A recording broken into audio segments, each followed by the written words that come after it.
नमस्कार, शाम के 7 बजने वाले हैं। खबर दमदार के इस वक्त के बुलेटिन के साथ मैं हूं अनुपम। उन्नाव में खाना बनाते समय फटा सिलेंडर, आग ने विकराल रूप लिया है। कई घर चपेट में आए हैं, लाखों का सामान जलकर खाक हुआ है। 2 महिलाएं भी आग में झुलसी हैं। खैरुद्दीनपुर गांव की घटना है। बड़ी खबर यहां पर हम आपको बता रहे हैं। उन्नाव से इस वक्त की खबर, जहां पर आप इन तस्वीरों को देख रहे हैं, किस तरीके से लाखों का सामान जलकर राख हुआ है।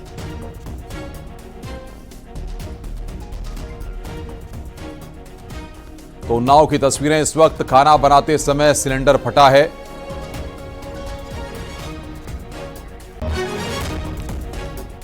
ग्रेटर नोएडा में लॉरेंस बिश्नोई के नाम पर रंगदारी मांगने वाले गिरोह का पुलिस ने पर्दाफाश किया है। नॉलेज पार्क थाना पुलिस ने इस मामले में 4 आरोपियों को गिरफ्तार किया है। घटना 22 फरवरी की है। होटल संचालक गौरव गिरी पर बाइक सवार युवकों ने फायरिंग की, जिसके बाद उन्होंने लॉरेंस बिश्नोई के नाम से फोन कर 2 करोड़ रुपए की रंगदारी मांगी। पीड़ित की शिकायत पर पुलिस ने तुरंत मुकदमा दर्ज कर जांच पड़ताल शुरू की। जांच में सामने आया कि यह पूरी साजिश एक हॉस्टल के कैंटीन संचालक सोनू ने रची थी। उसने अपने दोस्त पीके भाटी के साथ मिलकर यह योजना बनाई। आरोपियों को पता था कि गौरव गिरी ग्रेटर नोएडा में कई हॉस्टल चलाता है और डरपोक स्वभाव का है। उन्हें लगा कि वो रंगदारी की मांग पर पैसे दे देगा। देखिए, 22 फरवरी को एक निजी हॉस्टल संचालक को धमकी दी गई थी और उसके संबंध में शिकायत हुई थी। तो हॉस्टल संचालक की तहरीर पर इसमें अभियोग पंजीकृत कर लिया गया था और अभियुक्तों की गिरफ्तारी के लिए सीपी मैम के निर्देशन में डीसीपी ग्रेटर नोएडा का और SHO knowledge park CP first की टीम लगी हुई थी। तो इसमें पास के ही एक कैफे संचालक को हम लोगों ने पहले गिरफ्तार किया, पर उससे चीज़ों का खुलासा हुआ है। इसमें से 4 लोग अब तक गिरफ्तार हुए हैं। लखनऊ की एटीएस टीम ने बलिया में आतंकी इनपुट मिलने के आधार पर छापेमारी कर एक संदिग्ध को हिरासत में लिया। जिले के सुखपुरा थाने के बुढ़िया गांव के रहने वाले संदिग्ध राहुल सिंह पर आरोप है कि पाकिस्तान से operated social media group join किए हुए था, जिसकी लगातार एटीएस की टीम मॉनिटरिंग कर रही थी। एटीएस ने राहुल सिंह के मोबाइल को भी जब्त किया है। बलिया से एटीएस टीम संदिग्ध को हिरासत में लेकर लखनऊ के लिए रवाना हुई है।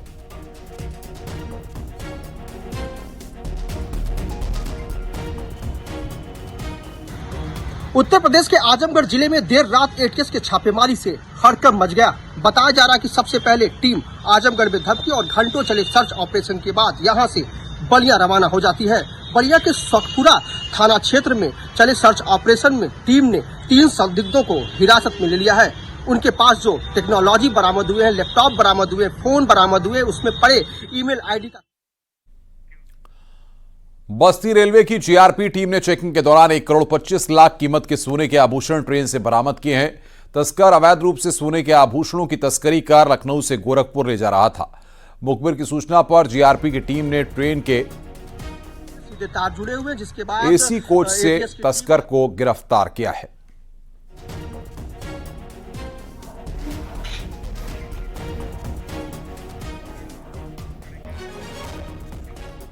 झांसी में चर्चित भूमाफिया हरेंद्र मसीह की करोड़ों की जमीन को कुर्क किया गया। नायब तहसीलदार सदर की मौजूदगी में पुलिस बल के साथ चर्चित भूमाफिया हरेंद्र मसीह की पत्नी के नाम दर्ज 1.25 करोड़ की जमीन को कुर्क किया गया। कानपुर में सिविल लाइन स्थित मेरी मैन स्कूल की 1000 करोड़ रुपए की कीमत की जमीन पर कब्जा करने को लेकर 28 जुलाई 2024 को बड़ा बवाल हुआ था। कानपुर में लेखपाल की तरफ से नजूल की जमीन बताते हुए मुख्य साजिशकर्ता झांसी के हरेंद्र मसीह, कानपुर प्रेस क्लब के पूर्व अध्यक्ष अवनीश दीक्षित समेत 13 लोगों के खिलाफ मुकदमा दर्ज करवाया गया था। सभी आरोपियों को डकैती और गिरोह बनाकर कब्जा करने समय धाराओं में आरोपित किया गया था।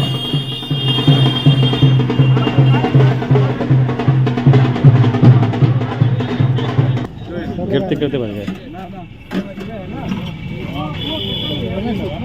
कानपुर नगर के न्यायालय द्वारा समाज विरोधी अधिनियम 1986 की धारा 14 के अंतर्गत ये कार्रवाई की गई है। इस माननीय न्यायालय के आदेश के क्रम में एसएचओ कोतवाली कानपुर नगर एवं एसएचओ किदवई नगर यहाँ न्यायालय के आदेश के साथ यहाँ उपस्थित हुए और उस आदेश के क्रम में हम लोगों ने यहाँ झोकनबाग स्थित जो हरेंद्र मसीह एवं उनकी पत्नी संगीता मछी हैं, उनकी जो ये प्लॉट आप लोग देख रहे हैं, इसको हम लोगों ने न्यायालय के आदेश के क्रम में सीज किया हुआ है।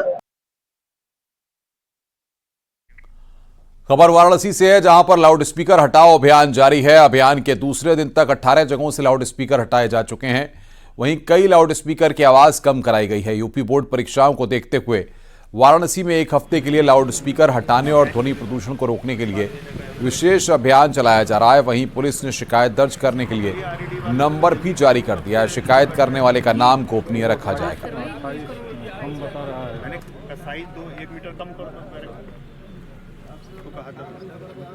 अभी बोर्ड के एग्ज़ाम आरंभ हुए हैं, विद्यार्थी इस समय अध्ययनरत हैं, उनकी पढ़ाई में कोई डिस्टर्बेंस ना हो, इसके लिए माननीय सर्वोच्च न्यायालय के निर्देशों के क्रम में एक अभियान म्यूनिसिपल से ज़्यादा आवाज़ कर रहे हैं या जो धार्मिक स्थल है उनके परिसर से बाहर उनकी आवाज़ ऐसा किया जा रहा है, उनको जब्त किया जा रहा है। कल 20 स्थलों पर इस तरह की कार्रवाई की गई है। आज भी अभियान चलेगा और लगातार एक हफ्ते तक ये अभियान जारी रहेगा।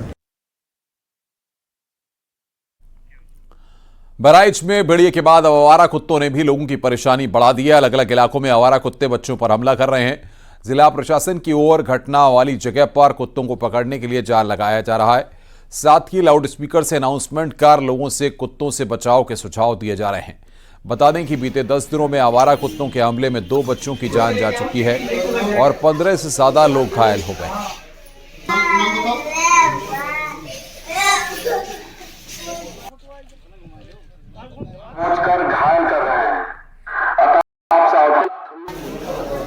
जो आवारा कुत्तों के द्वारा घटना को अंजाम दिया गया, जिसमें कि दर्दनाक मौत भी हो और खैरीघाट थाना क्षेत्र के पुलिस प्रशासन के लोग और वन विभाग के ये एक संयुक्त टीम बनाई गई है और इन आवारा कुत्तों को जल्द से जल्द पकड़ करके और दूरस्थ कहीं जंगलों में छोड़ा जाएगा, जिससे इस क्षेत्र के जनता में सुरक्षा का माहौल बने। बरेली पुलिस और बदमाशों के बीच मुठभेड़ हुई। मुठभेड़ के दौरान 25,000 का इनामी बदमाश शेर सिंह उर्फ शेरा गोली लगने से घायल हो गया। वहीं शेर सिंह का साथी राहुल शर्मा पुलिस को चकमा देकर फरार हो गया। पुलिस ने गिरफ्तार बदमाश के पास से तमंचा और जिंदा कारतूस बरामद किया है। साथ ही लूटी गई ज्वेलरी और नकदी भी बरामद की है। बता दें कि शेरा अपने साथियों की मदद से स्टेट हाईवे और नेशनल हाईवे पर लूट की वारदातों को अंजाम देता था। पुलिस द्वारा की गई आत्मरक्षा फायरिंग में अभियुक्त के पैर में गोली लगी है, जिनको चिकित्सालय उपचार हेतु भर्ती कराया गया है। इस संपूर्ण घटनाक्रम में अभियुक्त राहुल उर्फ टीनू पुत्र राजेंद्र निवासी खलीलपुर सीबीगंज फरार होने में सफल रहा है।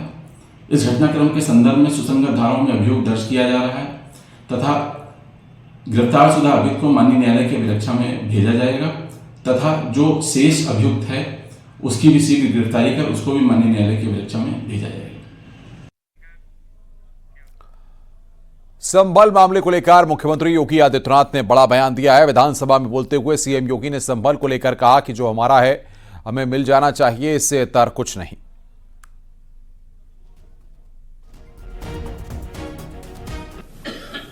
जब 26 फरवरी को संभल में 56 वर्षों के बाद शिव मंदिर में जलाभिषेक का कार्यक्रम भी हो रहा था,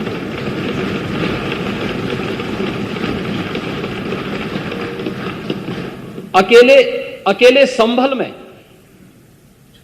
67 तीर्थ थे और 19 कूप भी थे, जिनको एक शरारत के तहत एक निश्चित समय के अंदर समाप्त कर दिया गया और जिनमें से 68 तीर्थों में से 54 तीर्थों को ढूंढना ये तो हमारी विरासत का हिस्सा है और हमने तो वही किया है।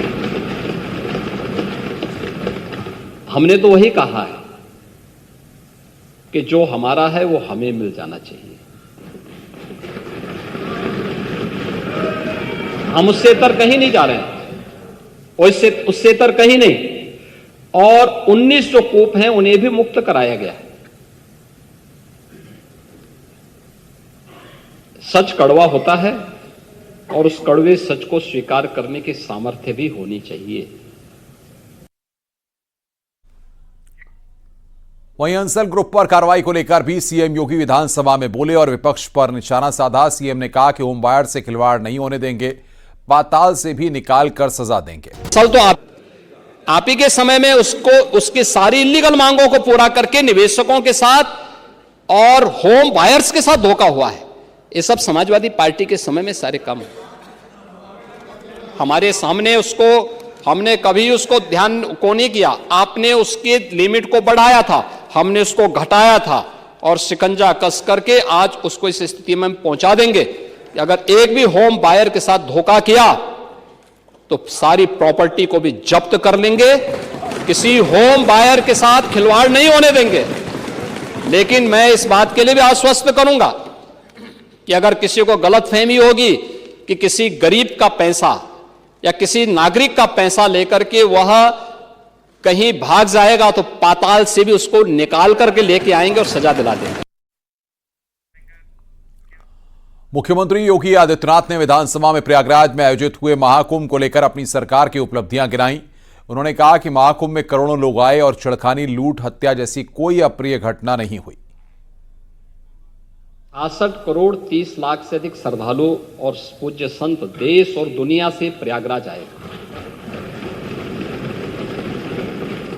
कम से कम आधी आबादी तो महिलाओं की रही होगी, क्योंकि महिलाएं ज्यादा धार्मिक होती हैं। और एक भी छेड़खानी की घटना नहीं, एक भी अपहरण की घटना नहीं,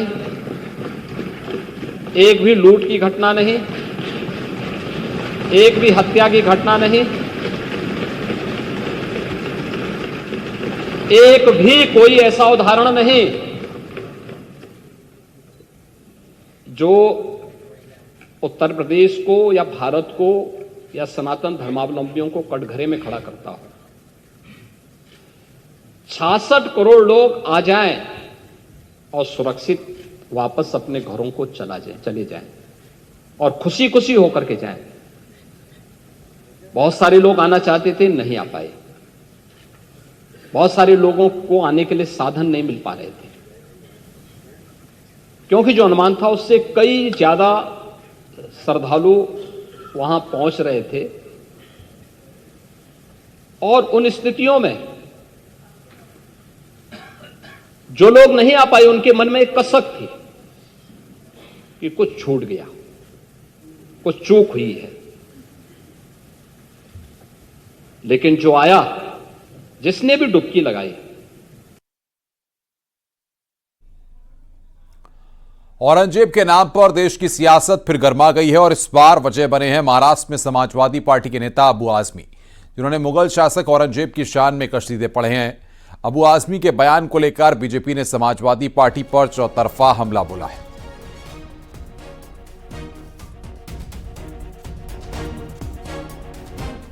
समाजवादी पार्टी के अंदर क्रूर शासक, मुगल शासक औरंगजेब की आत्मा प्रवेश कर गई है। श्री अखिलेश यादव जी को इस पर माफी मांगनी चाहिए और अबू आजमी जैसे जो समाजवादी पार्टी के विधायक हैं उनके खिलाफ तत्काल कार्रवाई करनी चाहिए। देश छत्रपति शिवाजी महाराज का अपमान नहीं सह सकता है। इसका बहुत करारा जवाब महाराष्ट्र भी देगा, उत्तर प्रदेश भी देगा और पूरा देश देगा। इन पर कड़ी कार्रवाई होनी चाहिए और इस प्रकार की भावनाएं अब भी उनके मन में हैं। उनकी मानसिकता को, समाजवादी पार्टी की मानसिकता को देश अच्छी तरह समझ रहा है। इस बयान पे अखिलेश यादव जी को अपना क्या उनका विचार है वो क्लियर करना चाहिए कि अगर व्यक्तिगत है तो उस पर उनको कार्रवाई करनी चाहिए। अगर उनकी सहमति उसमें है या उनके उससे बयान दिया है तो ये भी बोलना चाहिए कि हम भी औरंगजेब को कुशासक न मान के एक अच्छा शासक मानते थे। तो समाजवादी पार्टी की मानसिकता सामने तो आ ही रही है, लेकिन जनता में भी क्लियर हो जाएगा कि खाली अबू आजमी नहीं, अखिलेश यादव जी भी एक ही वर्ग को राजी करने के लिए, उसी के वोट बैंक को राजी करने के लिए निरंतर इस तरीके की बयानबाजी अपने नेताओं के माध्यम से कराते हैं। समाजवादी पार्टी के नेताओं में एक बार फिर औरंगजेब प्रेम देखने को मिला है। एक और नेता अबू आजमी ने औरंगजेब को महान बताया है। अभी कुछ दिन पहले ही महाकुंभ पर बयान देते हुए समाजवादी पार्टी के प्रवक्ता अमीर जमी ने कहा था कि महाकुंभ में जो दुर्दशा हुई उतनी औरंगजेब के समय भी नहीं हुई थी। सब गलत हिस्ट्री दिखाई जा रही है। औरंगजेब रहमतुल्लाह अलैह ने बहुत सारी मंदिरें बनवाई हैं और आप बनारस में जाकर देखेंगे एक बच्ची, पंडित की बच्ची को जब उनका ही एक सिपाही सालार उसके साथ शादी करना चाहता था, उन्होंने उस सिपाही सालार को 2 हाथियों के बीच पैर बांध करके वो मार दिया और उन पंडितों ने उनके लिए एक मस्जिद बना के दिया वहाँ पर। क्या बात करते हैं, ये गलत हिस्ट्री। तो औरंगजेब क्रूर शासक नहीं है? बिल्कुल नहीं, मैं बिल्कुल क्रूर शासन नहीं मानता। इसको हिंदुत्व के नाम से भगवा पहन के 24 घंटे जो इसी में इन्वॉल्व भारत की राजनीति को कर रखा है, तो जो इसके लिए मिसमैनेजमेंट के लिए जिम्मेदार हैं, हमने इसीलिए कहा कि भाई कुंभ कोई आज की विषय तो है नहीं। कुंभ तो राजा हर्षवर्धन के ज़माने से होता है, वो भी कराते थे, मुगल शहंशाह कराते थे, औरंगज़ेब भी कराते थे, ब्रिटिश राज भी कराती थी, आज़ादी के बाद सभी सरकारें करती थीं। लेकिन जो अव्यवस्था भारतीय जनता पार्टी की सरकार में हुई है, इस महाकुंभ में जो लोग मारे गए हैं, इतना तो लोग औरंगज़ेब के बतौर देश में शासन करने में महाकुंभ में नहीं मारे गए होंगे। अकबर की तो एक विरासत है महाकुंभ में उनके कंट्रीब्यूशन की। उधर एसबीएसपी अध्यक्ष और यूपी सरकार के मंत्री ओम प्रकाश राजभर ने भी अबू आजमी के बयान को लेकर समाजवादी पार्टी पर निशाना साधा है। ये बिना वजह कोई काम नहीं है। मुसलमानों को बेहतर शिक्षा कैसे मिले, रोजगार कैसे मिले, नौकरी कैसे मिले, अमन चैन कैसे हो, इस पे चिंता नहीं है उनको। खाली चिंता है कि औरंगजेब के जमाने में क्या होता था, आपके जमाने में क्या हुआ। आपकी भी सरकार तो समाजवादी पार्टी की 4 बार थी। 4 बार में आपने क्या किया? आजादी के बाद नौकरियों में मुसलमान 38% था और आपने इतना विकास किया। अबू आजमी जी ने, उनकी पार्टी ने इतना विकास किया कि आज 1% भी नहीं रह गया है। उत्तर प्रदेश विधानसभा के बजट सत्र के 9वें दिन एक हैरान करने वाला मामला सामने आया, जिसने सदन की गरिमा और स्वच्छता को लेकर गंभीर सवाल खड़े कर दिए। सदन की कार्यवाही शुरू होने से पहले एक विधायक ने पान मसाला खाकर सदन के हॉल में थूक दिया। सदन की कार्यवाही के लिए जाते समय विधानसभा अध्यक्ष की नजर पड़ी तो वह भड़क गए। इन्होंने नाराजगी जताते हुए फौरन सफाई कर्मचारी को बुलाकर सफाई कराने को कहा। साथ ही सदन में कहा कि ऐसा आचरण ठीक नहीं है। साथ ही उन्होंने कहा कि मैंने सीसीटीवी फुटेज देखा है, लेकिन मैं उस सदस्य का नाम नहीं लूंगा। ऐसी घटना दोबारा नहीं होनी चाहिए। आज सवेरे मुझे सूचना मिली कि हमारे विधानसभा के इस हॉल में किसी माननीय सदस्य ने पान मसाला खाकर अपने वहीं पर सेवाएं दे दी थी। तो मैं आया था और मैंने उसके साफ करवाया है। मैंने वीडियो में उस माननीय सदस्य को देख भी लिया है, लेकिन मैं किसी इंडिविजुअल को अपमानित नहीं करना चाहता, इसीलिए उनका नाम नहीं ले रहा हूं।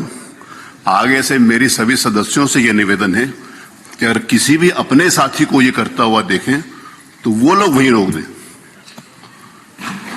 मेरी बात समझे, हम सबकी विधानसभा है, ये सिर्फ एक अध्यक्ष की विधानसभा नहीं है। ये 403 मेंबर्स की बराबर की जिम्मेवारी है और उत्तर प्रदेश की 25 करोड़ जनता की विधानसभा है। इसको साफ सुथरा रखना हमारी जिम्मेवारी है और हम उसको करें, ये सबकी जिम्मेवारी। मैं किसी का भी नाम नहीं लूंगा, लेकिन जिसने किया है वो स्वयं अगर मुझे कह देंगे कि उन्होंने किया है, नहीं।